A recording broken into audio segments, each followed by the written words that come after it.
Welcome back to Money List, where I give you news and my opinion on financial assets that I'm trying to make money on. In this video, we are going to discuss the stock Applied Digital Corporation, ticker APLD, and why I think this stock is way overvalued, and why I just placed a put option on it. And why should you care about this? Because I am planning to make 200% by Friday, which is November 10th. So I'm going to show you my trade, show you my valuation and my opinion on Applied Digital, and why I think it is going to come down on Friday. But before we get started, make sure you do your own homework and your own due diligence, because this is not financial advice, and I don't want you to lose money, even though I may lose money. But of course, I don't think I'm going to lose money. I'm going to double or triple my money. Let's get started. Okay, so first of all, what is Applied Digital Corporation? Ticker APLD. The category that it falls under is financial technology / fintech / infrastructure. So in case you don't know, this is the red hot sector related to the AI trade, related to NVIDIA, AMD, CoreWeave. And so all of these big chip makers need data centers to help them build infrastructure. And I agree, it's red hot right now. So you're probably asking, why am I putting a put option on it then? Because it got way too overvalued within the last 4 weeks. And there's no reason for it. So even though I'm bullish on APLD for the long run, I think it needs to cool down and pull back before I get bullish on it and before I place call options on it. So my put option expires November 21st. And even though I have plenty of time until the put option expires, I think APLD is going to come down after earnings on Thursday, November 9th. So Friday, opening bell, it will be down 20 to 30%. And I'm probably going to cash out on my puts on Friday. Okay, so before I show you my put options, let's look at the valuation for APLD so I can make my case that it's crazy overvalued and it ran way too much over these last 4 weeks. Okay, so the first thing we're going to look at here is the snapshot of the company overview, and this is from E-Trade. The first thing I notice here is that the short interest is 30%. That's very high. So what does that mean? That means that the stock goes up really high very fast, but it can also come down very fast because there's 30% short interest in the shares right now. So anything above 10% is starting to get high. 30% is crazy high. So this tells me it ran up and people are going to short it. The next thing we see under valuation is that the price to sales is 42x. That is super high. That is actually the highest. NVIDIA trades at 32x. So think about that. The next thing we see is that the net profit margin is a negative 89%. So they're almost double in the hole to becoming profitable. Okay, so now we go to the income statement. And keep in mind, APLD's market cap is $7.5 billion. So when I see a market cap, anything above 5 billion, the first thing I do is I want to see revenue. And so we see here with Applied Digital, their net income for 2025 year to date is a negative $231 million.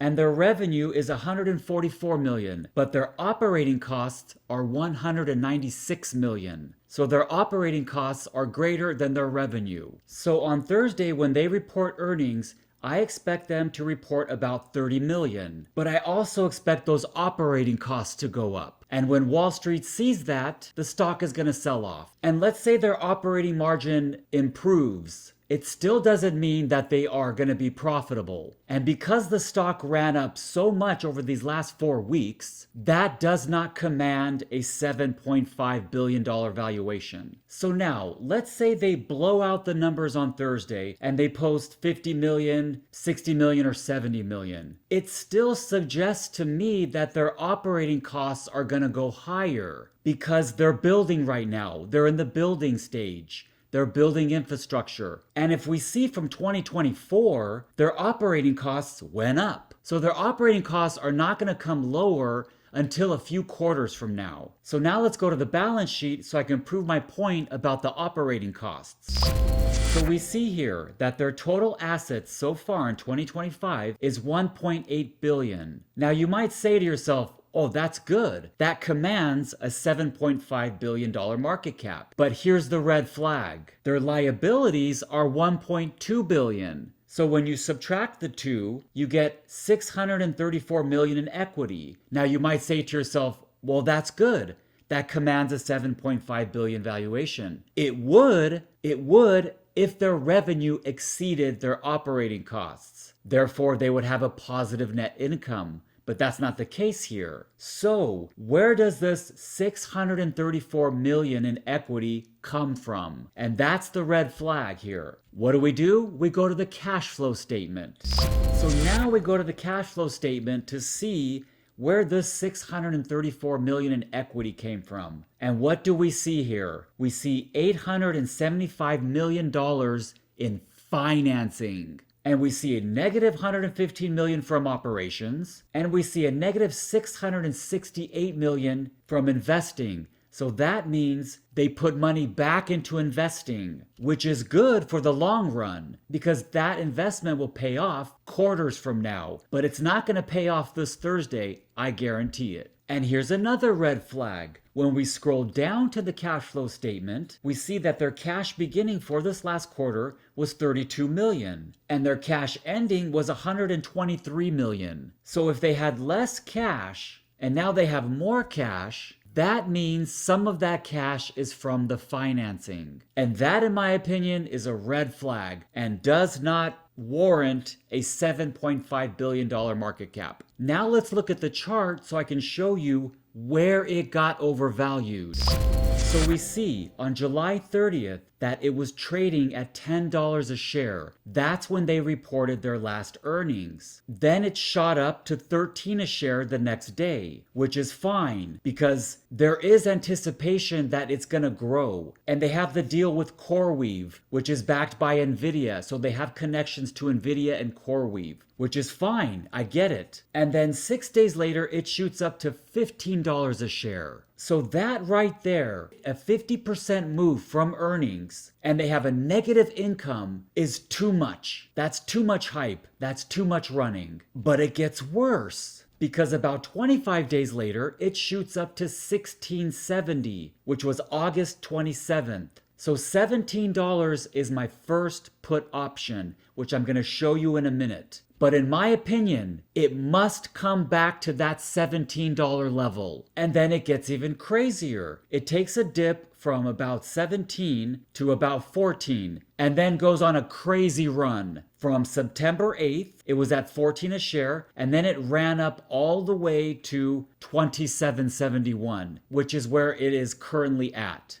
Okay, so these are my put options that expire November 21st. $17 put, $18 put, and a $19 put. Then I have 3 more that expire December 19th. This is the sort of insurance that I'm going to make money on these 3 that expire in November. Because if the 3 don't make money in November, I think I'll make money on the December ones. So December, I have a $20 put, a $24 put, and a $25 put. And the stock is currently around $27.50. So why did I place these puts? Let's go back to the chart. Okay, so when they reported earnings in July, the stock was around $10. Then it shot up 30% and ran all the way to $16.34, which was on August 18th. That, in my opinion, was enough of a move, and it was still overvalued after that move. So that's why I placed a 17 put, because I thought it would come down to about 15 a share. And I would have quickly made money on that 17 put, but that's not what happened. So then when it hit 20, I placed an 18 put. Then when it hit 22, I placed the 19 put. Then when it hit 22, I placed the 20 put. And obviously when it hit 27 a couple days ago, I placed the 25 and the 24 put. So as it kept going up, I kept placing puts. And now that it ran so much, I think it must come back to the $15 level, or at least the $17 level. So I may not make money on that 17 put, but the 25 put is going to make 100 to 150%. The 24 put will definitely make 100%. The 20 put will make about 50 to 75%. And the 19 and 18 put will make 25 to 50%. So collectively, I'm going to make about 100 to 200%. So at this point, I don't care if the 17 put doesn't make money or the 18 put doesn't make money. So my best case scenario is it comes back to 17 and I make money on all of them. And my worst case scenario is it comes back down to 20 and I lose on the 17, 18, and 19, but I make money on the 20, 24, and 25. So what do you think about this trade? Do you have any puts, and what are your strike prices? Comment down below, let me know. Do you think I'm gonna make money or I'm gonna lose money? Either way, I will make a follow-up video next week or when the trade expires, and I'll show you the gains or losses. I'll show you whatever happens. And for those of you out there that do not know how to place a call or put option, I'm currently making videos about how to do it. So stay posted because the videos are posting in about a month or so. Because calls and puts are an easy way to double, triple, or quadruple your money within a few months. And that's what I like to do. I like to double my money, get out of a trade, and move on to the next trade. Or place calls and puts on the same stock as it goes up, as it goes down. Thank you for watching and see you in the next video.